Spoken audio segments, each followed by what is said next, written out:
membuat video kembali, tentunya membuat video tentang buku. Dan kali ini saya akan membahas suatu buku yang cukup menarik dan berkesan bagi saya pribadi, karena buku ini juga digunakan atau bahkan diwajibkan dalam pertemuan di kelas salah satu mata kuliah di jurusan, yaitu mata kuliah sejarah Minangkabau. Jadi buku ini menjadi modal utama atau pegangan dasar untuk mengikuti perkuliahan di kelas. Jadi buku ini juga menarik dan cukup lengkap, bahkan cukup mendalam dan cukup banyak informasi yang bisa didapatkan dari buku ini. Sebuah buku karya dari Pak Rusli Amran yang berjudul Sumatera Barat hingga Plakat Panjang. Jadi sebenarnya buku ini ada dua. Buku yang pertama, terbitan pertama ini yang sampul warna hijau dari yang judulnya Sumatera Barat hingga Plakat Panjang.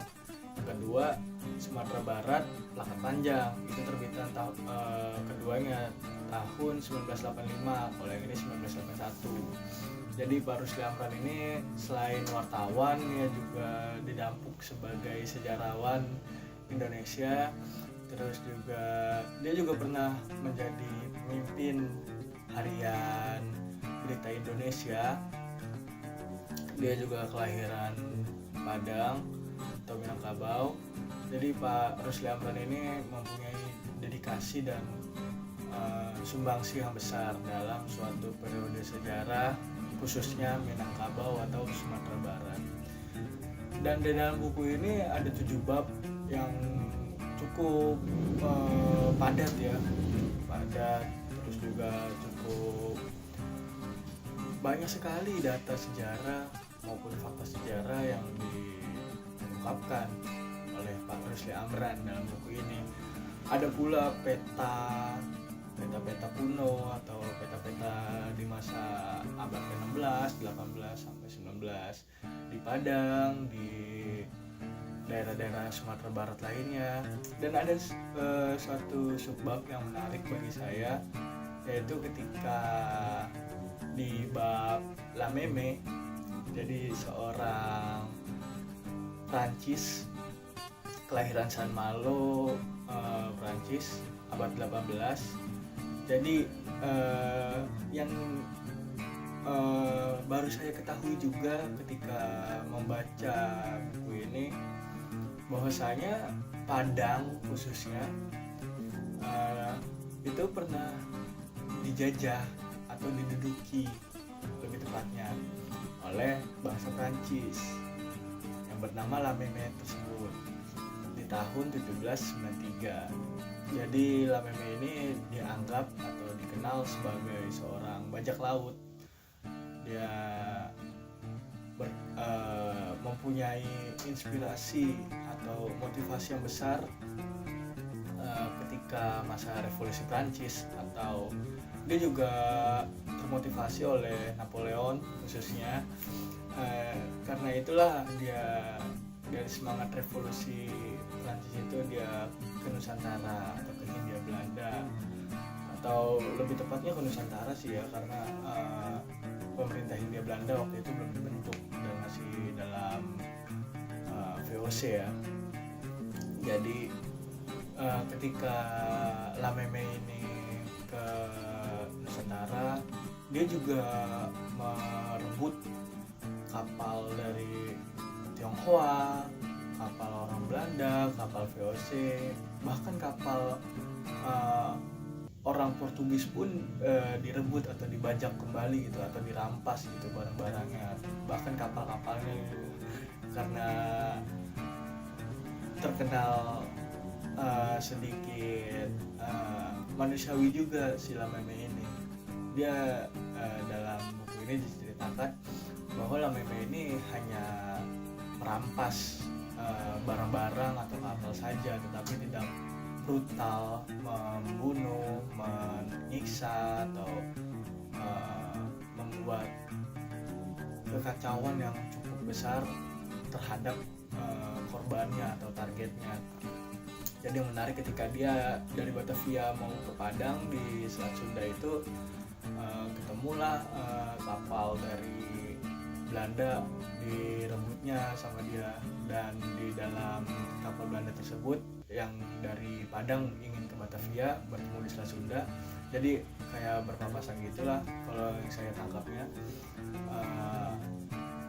perbedaan arah, lawan arah itu.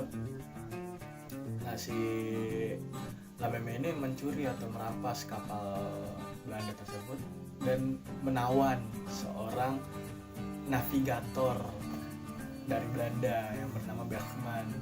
Jadi Bergman ini yang menunjukkan jalan ke Padang gitu. Dan sampailah di Padang, Lameme dan kawan-kawannya atau krunya atau awak kapalnya di pantai Air Manis.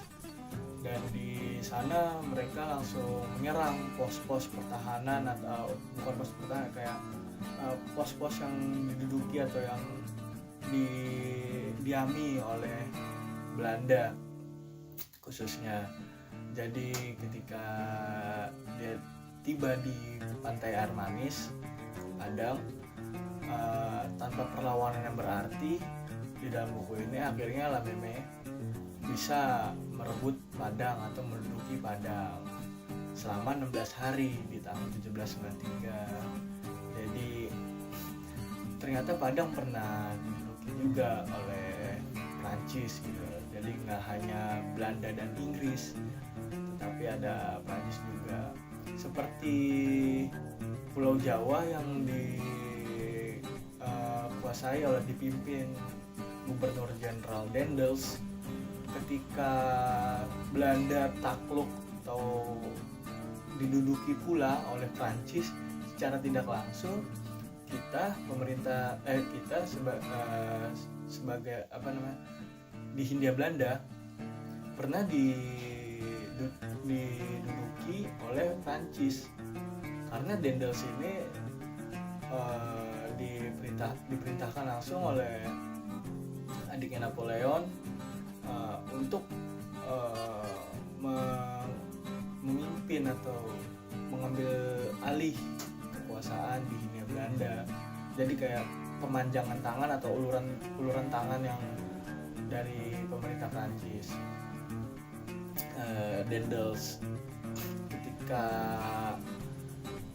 digantikan oleh Jansen, tapi nggak lama Jansen akhirnya direbut oleh Inggris dan dideklarasikan atau diproklamirkan oleh Lord Minto di Kalkuta itu dari pihak sekutu atau Inggris bahwa Hindia Belanda telah diduduki oleh Inggris, dan bergantilah akhirnya jadi pemerintahan Inggris di bawah Raffles. Dan di dalam buku ini pun juga dijelaskan bahwa orang asing atau bule disebutnya di dalam buku ini, kalau yang pertama kali ke Sumatera Barat atau pusat dari Minangkabau itu dari arah pantai timur Sumatera, dan ketika dari pantai barat Sumatera itu Raffles salah satu tokohnya yang berhasil masuk ke dalam pusat Minangkabau dari Padang gitu. Dan banyak sekali hal yang menarik di dalam buku ini. Jadi saya sarankan untuk ingin mengetahui lebih banyak atau mencari referensi lain dalam literasi Sumatera Barat atau Minangkabau, buku ini cukup lengkap. Selain membahas dari pemerintah Hindia Belanda atau pemerintah Belanda, pemerintah Inggris, VOC, buku ini juga menjelaskan kerajaan Minangkabau ketika dipegang oleh atau dipimpin oleh Aditya Warman. Terus juga di dalam buku ini juga banyak menjelaskan tentang prasasti-prasasti yang ditemukan di Sumatera Barat seperti di Padang Ronco atau daerah-daerah lainnya. Jadi buku ini cukup mewakili sebagai pengantar ingin mengenal daerah atau wilayah Sumatera Barat, sejarah Sumatera Barat atau sejarah Minangkabau. Terakhir saya ingin berpesan untuk tetap terus membaca di rumah, karena selain campaign stay at home atau diam di rumah aja, kita juga harus tetap menjaga asupan otak kita selama tidak berkegiatan di luar, karena selain asupan perut dalam kehidupan ini, asupan otak salah satunya dengan membaca buku. Bagi saya membaca itu penting, apalagi di situasi seperti ini yang cukup banyak waktu yang kita punya. Jadi alangkah baiknya kita ambil kembali buku yang sudah kita beli atau kita simpan lama bahkan berdebu, kita baca kembali. Jadi itu saja pesan dari saya. Terima kasih.